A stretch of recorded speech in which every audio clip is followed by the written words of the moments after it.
Today, I am happy to say that I am a single man with no children and with a great career as an electrician residential wireman. I am also an adjunct instructor for a local junior college here. I do well for myself, and I'm so glad I dodged this bullet. I almost made the biggest mistake of my life. I thought I struck gold when I met my ex. Beautiful, smart, and fun to be around. We officially met while I was on another date in June of 2021, right when things were slowly opening up in my state after the pandemic. I wasn't laid off from my position, but after work during that time, there was nothing to do but go home and stay inside. We had rules set up in our office where only so many people could be in at once. We'd have to schedule when one of us was coming in to grab equipment.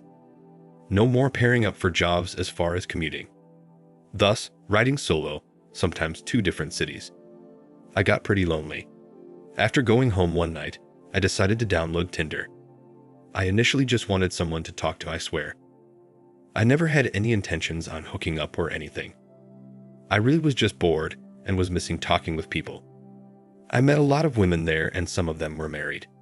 They'd say that they were separated from their husbands and some even said their husbands were okay with it. Sort of like the open relationship thing. I never spoke with those women for long periods. But my ex and another woman I spoke to often, to the point where I went out on a date with one and ironically, my ex was working at the restaurant we went to. I had no idea she worked there as she told me that she was a caretaker, which she was, but apparently, she was working as a waitress for some extra money then. She quit once we started dating, but it's so funny how this all played out.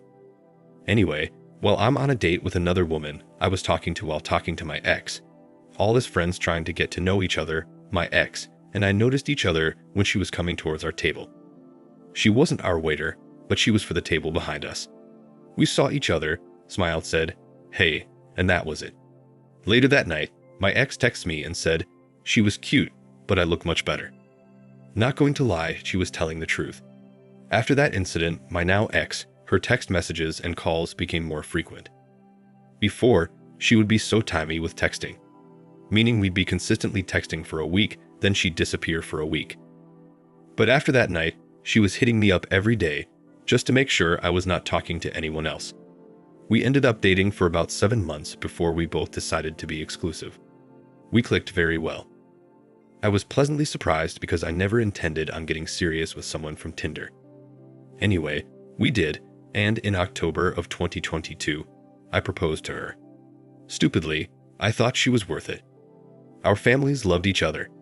She wanted kids and a family like myself. We both had our own leases apartments, and the plan was to move in together once our leases were up. Mine August and hers October in 2023. She made sure to tell me over and over again that I am not to have any dancers at my bachelor party. She said this to my brother, as well, who was my best man, and he'd laugh and say, "Okay, sure, you got it." I knew what that meant, but after talking to my brother, I told him not to. I did that for her. So at my bachelor party, there were no dancers. We had a Madden tournament, ate junk food and drank alcohol. She was not to have any dancers as well. She told me she wouldn't because she thinks it's disgusting, and her maid of honor said there 100% will not be any dancers. I truly believe all they did was watch a movie and drank wine. That's exactly what my ex told me happened after I asked her if she enjoyed her party when we spoke that night. Little did I know the woman I was about to marry did the nasty with multiple dancers that night in her apartment screaming YOLO. I saw the video and it hurt my soul. To even think I got it in with this woman all after some big buff guys had their way with her is so freaking disgusting. And she did not even use protection with any of those guys. I saw the whole darn thing. So we got married in March of this year, and everyone was happy and had a great time. We headed for our flight the next morning to Puerto Rico for our honeymoon. We were to spend a week out there, but I didn't make it past one night after what I discovered about my ex. That night, we were drinking heavily and started doing what newlyweds do. Afterwards, she got a call from her sister and asked if she could send a particular wedding video that the sister took on my ex's phone. My ex was going through her gallery and she giggled and said, "One night to remember." I heard her and I could see clearly because she was laying right below me in the bed in between my legs. She thought I was asleep, but I wasn't. So I saw a large Johnson behind the play button of her phone. She had some video of some huge guy in there. I didn't say anything, and she scrolled back up and sent the video her sister was asking for. I pretended I didn't see anything and acted like I was still asleep. My plan was to go through her phone to see what that was about. Yes, it could have been just some P-Hub stuff she had in there, but I had a gut feeling it was something I needed to see. Now, I've always known her passcode because she gave it to me before when I needed to do something on her phone, and luckily, she never changed it. I stayed up until 3 a.m. that night. Already exhausted, but I needed to get into that phone. She was knocked out cold, and I went for the phone, and sure enough, it was the same passcode. I went straight into her gallery and looked at her videos. The date of her bachelorette parties was filled with events that went down at the party. I took the phone outside to the balcony and shut the door, and I started watching. Johnson swinging, kissing, slapping, everything. My wife not only was giving blows to guys, but in multiple videos, these dancers were having their way with her, along with other women, and the ladies are just cheering it on. My ex was screaming out YOLO and doing all kinds of disgusting things. I wanted to puke. I tossed the phone on the bed. She was still asleep. I grabbed my things and I left. I still had some hair soap and things like that in the bathroom, but I didn't care. I just got my clothes, phone, and I left. I paid a reschedule fee to get the returning flight that day. The flight was not until noon, so I sat at the airport just thinking about how disgusted I was. My only thoughts were to get checked for diseases and divorced her. She texted me asking if I was grabbing breakfast or something around 10 a.m. I texted her back with, "You are disgusting. I saw the video of you at your bachelorette party. What were you thinking? You cheated on me with 3 different guys, then came home and slept with me. What the F is wrong with you? We are getting a divorce. I can't believe I married you." She replied that that was not her in the videos doing that stuff. This gaslighting ticked me off. I clearly saw my ex sucking and taking it from a group of guys. I said, "F you. I saw the videos. We are done. I'm going home." She responded with, "Babe, I'm sorry. It's not my fault.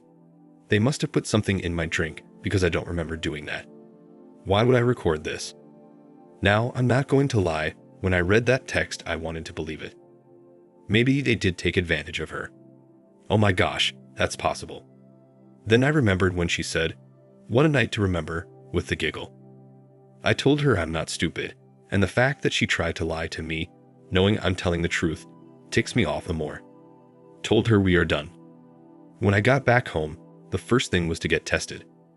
I didn't even schedule with my primary care. I went to urgent care and again followed up with my main doctor. I was clean, thank God. I was so worried. By the way, I'm just now getting divorced. As I'm writing this, it's August 1st. Now I'm finally divorced. It took 4 months to get her out of my life. I have to tell you what transpired during that whole time, and it was a freaking roller coaster. In April, she was served at her place. That same day, she showed up at my place and assaulted me. She spat in my face, scratched my face while calling me the biggest piece of crap on earth, and that she was going to sue me for wasting her time. Yeah, she threatened to sue me for wasting her precious time and said I was going to jail after leaving her stranded like that.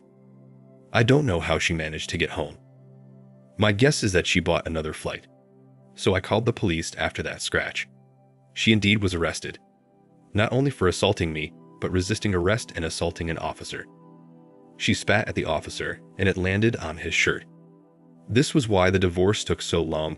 It could have been over quicker. The divorce was held up because of her hearings and all of which she was dealing with regarding the assault. Once she was sentenced, I was able to get the divorce finalized, and she signed what she needed to with no issue. She is currently serving 8 months in jail. She was facing 2 to 5 years. Talk about karma. You lied to me, cheated on me at your bachelorette party, threatened to sue me after I filed for divorce, assaulted me. Now look at you. Behind bars. Sweet karma. I love it. My whole thought when I left her in Puerto Rico was to get the marriage annulled. According to several lawyers I spoke with, including the woman I hired, cheating is not grounds for an annulment. She would have had to commit some type of fraud or lies about her identity and some other stuff that was said. I just wanted out as quickly as possible. But she went to jail with several charges pinned on her. I've had my apartment door kicked in by her family members. My tires have been flattened and passenger door kicked in. The cousin who kicked in my apartment door, I believe, kicked in my car door as well. He is nowhere to be found, but I have filed a police report. Man, I was scared for my life. I don't own a firearm. My brother is currently helping me get one now. I never ever intended on owning a weapon, but after that night, I wanted one. I'm taking classes as I've never touched or seen a firearm in real life. Her cousin has a warrant out for his arrest and is already a convicted felon. He didn't hit me, but he got in my face and grabbed me by the collar. Are you familiar with the wrestler, Omos? He's Nigerian. Not her actual cousin, but looks and built exactly like him. The dude is huge. If he wasn't a criminal, he could have easily been a professional athlete. Her parents have threatened me. It's been a disaster. I just wish this crap will all go away. This woman's family is crazy. Yes, I'm ecstatic that her butt is in jail, but I'm still dealing with the consequences of marrying a whore. Guys, it just isn't worth it. Don't be like me. I'm currently in talks with a cousin about moving to Oregon. My lease is up at the end of August. I've already told the office here that I will not be renewing. It's either go stay with my family until I find something else or move to Oregon, at least for a year or two. My cousin is also in the same line of work as me and can at least get me a job with his company as a wireman. I enjoy teaching too, so if I do leave, I'll see about picking up another adjunct job as well. But young men, take my story and learn from it, please. I divorced the woman, and now look, I'm still dealing with this crap. Thank you for watching. Like, comment, and subscribe if you enjoyed the video. Until next time, I'll see you again. Take care.